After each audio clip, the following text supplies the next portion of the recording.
Halo semuanya, selamat datang di video pembelajaran kali ini, yaitu data mining. Bersama saya Aditya Yudhistira. Dalam video ini, kita membahas satu fokus meliputi salah satu dari topik utama dalam data mining, yaitu klasifikasi. Materi ini dirancang khusus agar mudah dipahami, bahkan bagi Anda yang baru mulai belajar data science. Kita akan membahas konsep dasar dari klasifikasi, jenis-jenis algoritmanya, evaluasi model, serta studi kasus aplikatifnya. Mari kita mulai pembelajaran kita untuk memahami bagaimana data yang tampaknya acak bisa diubah menjadi informasi yang sangat berguna untuk pengambilan keputusan. Sebelum masuk ke materi, mari kita bahas apa saja yang akan kita bahas hari ini. Ada 7 bagian utama dalam pembelajaran kali ini. Yang pertama, pengantar klasifikasi untuk memahami definisi dan konsep dasar. Yang kedua, kita akan menjelaskan konsep supervised learning, karena klasifikasi termasuk dalam kategori ini. Ketiga, kita akan mengenal berbagai jenis algoritma klasifikasi yang sering digunakan dalam praktik. Yang keempat, kita akan membahas bagaimana mengevaluasi performa dalam model. Yang kelima, kita akan menyelami sebuah studi kasus sebagai contoh nyata.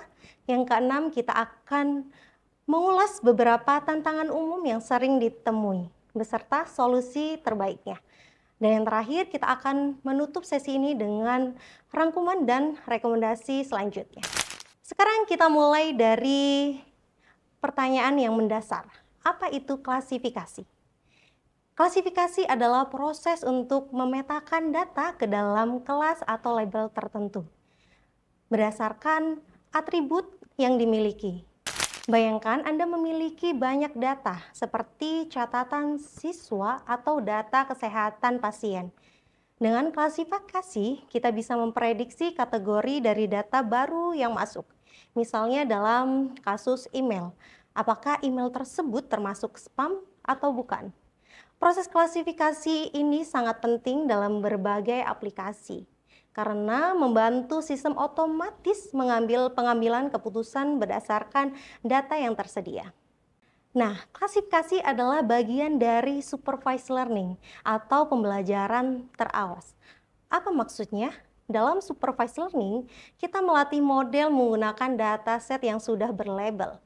Artinya, setiap data dalam pelatihan sudah memiliki jawaban yang dapat mempelajari hubungan antara fitur dan label, sehingga kita diberikan data baru tanpa label, model bisa memprediksi label tersebut dengan tepat.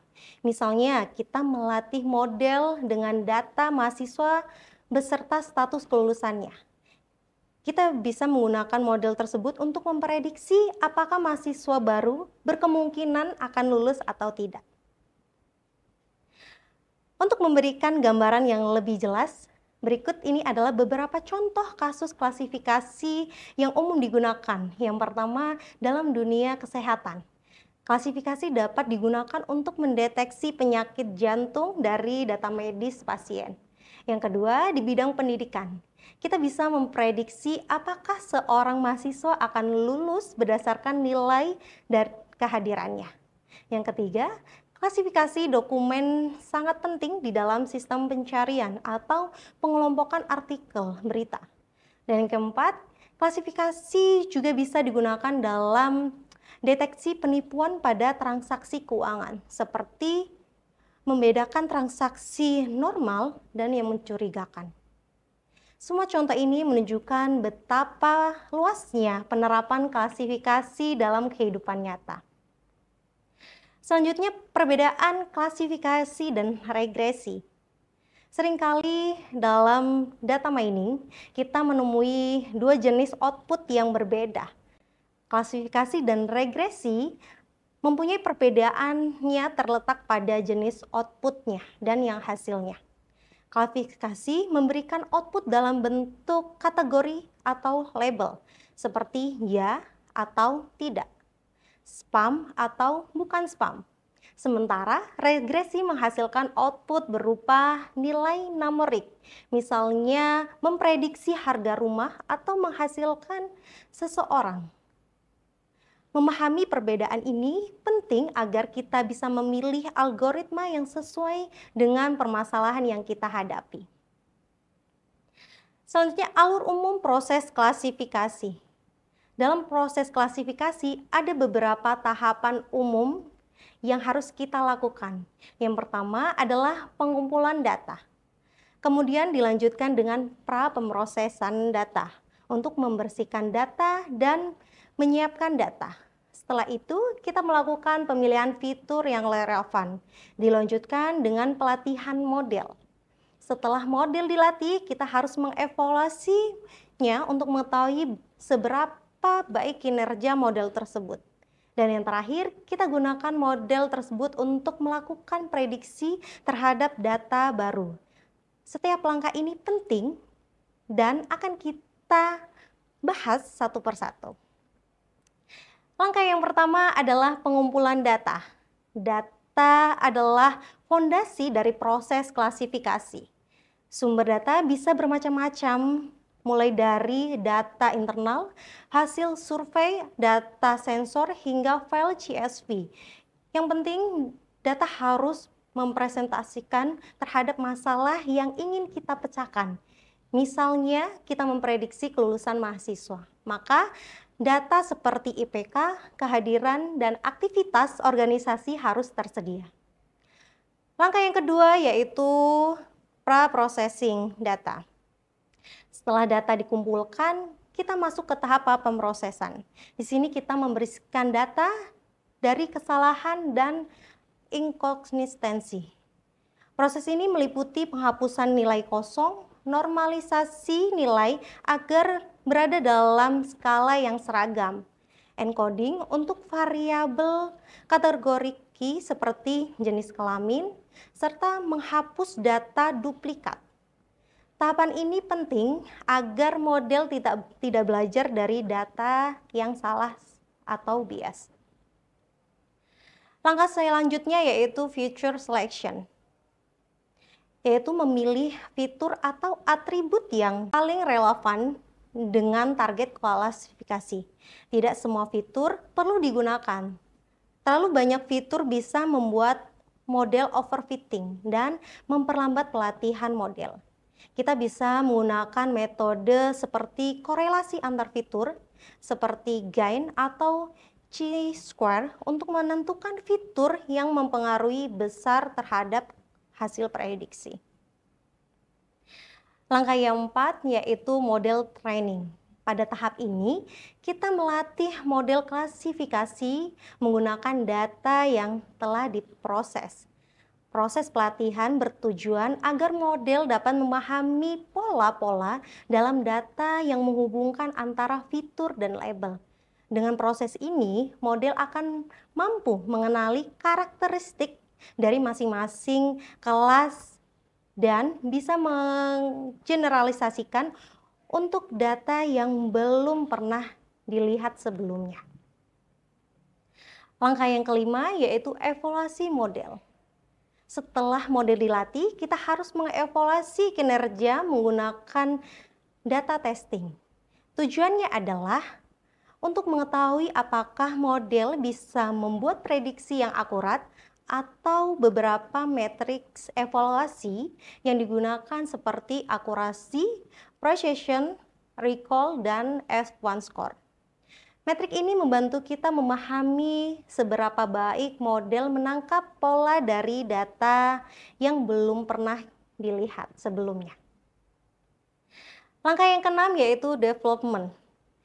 Jika model sudah memiliki performa yang baik, tahapan selanjutnya adalah development. Artinya kita menerapkan model ke lingkungan di dunia nyata.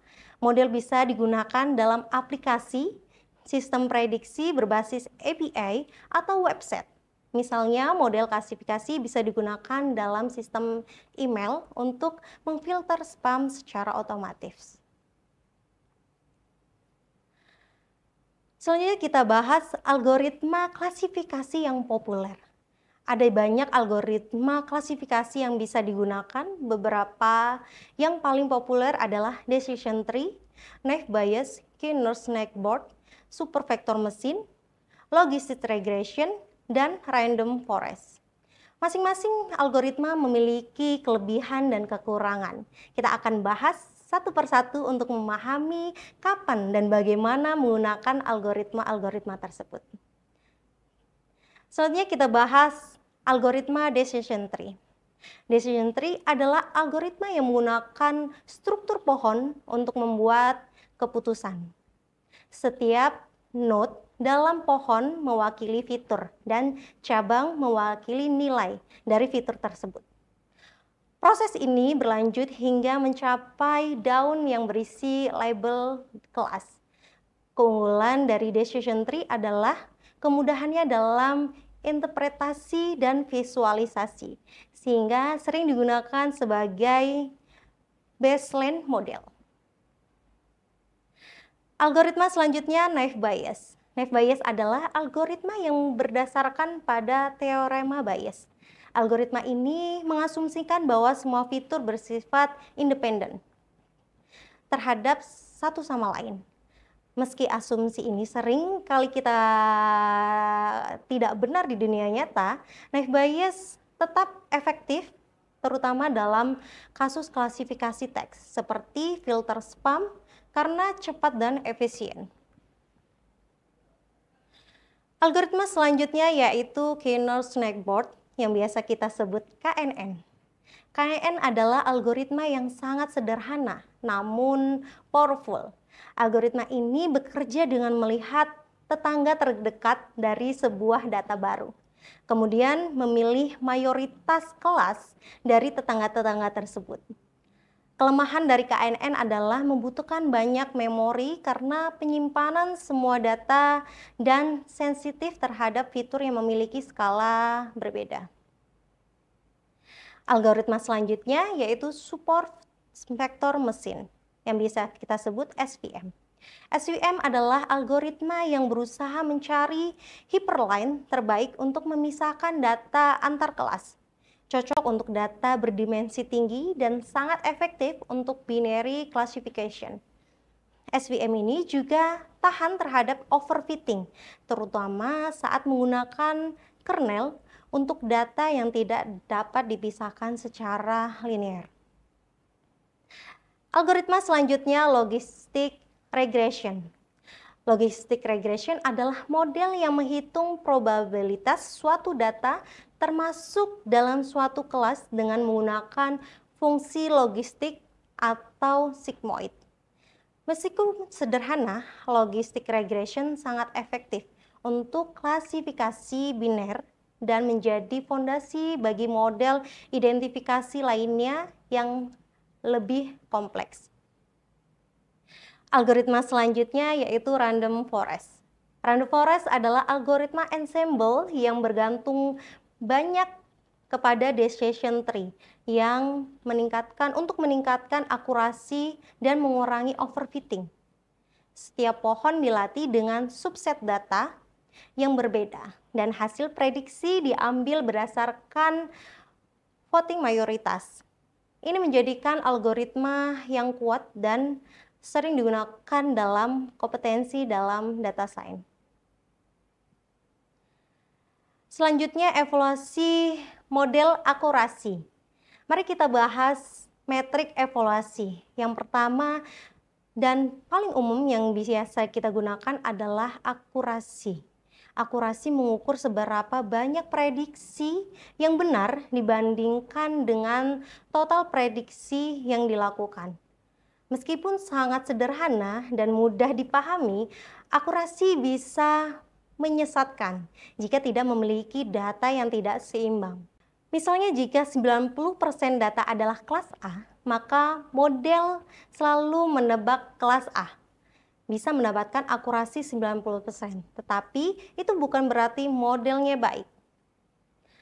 Oke, selanjutnya kita bahas evaluasi menggunakan precision dan recall. Oleh karena itu, kita harus melihat metrik lainnya seperti precision dan recall. Precision adalah seberapa banyak prediksi positif yang benar positif, sementara recall adalah seberapa banyak data positif yang berhasil dikenalinya oleh model. Keduanya sangat penting terutama dalam kasus di mana kesalahan klasifikasi bisa berbahaya, seperti dalam diagnosis penyakit. Evaluasi selanjutnya yaitu F1 score. Untuk menyeimbangkan precision dan recall, kita bisa menggunakan F1 score. F1 score adalah rata-rata harmonik antara precision dan recall. Skor ini sangat berguna ketika kita berhadapan dengan data yang tidak seimbang karena memberikan gambaran yang lebih menyeluruh tentang performa model. Selanjutnya, confusion metric. Confusion metric adalah cara visual untuk melihat performa model klasifikasi. Tabel ini menunjukkan seberapa banyak prediksi yang benar dan salah untuk setiap kelasnya.